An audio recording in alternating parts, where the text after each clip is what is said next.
Nawala. Sige, okay na po. Diba po? Sige. Bukas ako tingnan.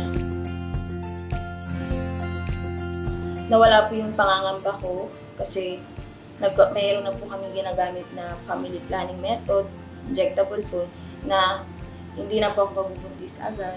Pumunta ako sa health center namin para maghingi ng advice. So, in-advise na sa akin na mag-family planning ako. So, ayaw ko muna kasing masundan since may pangarap pa naman ako sa buhay.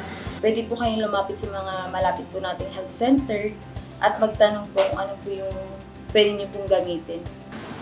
Hindi maganda na sa ganitong hirap ng buhay, dadagdagan mo pa yung anak nyo. Kaya, pinili ko talaga mag-family plan. Ang tips ko po sa mga mami po na katulad ko na gusto pong mag-family planning, kailangan po natin pahalagahan din yung sarili po natin.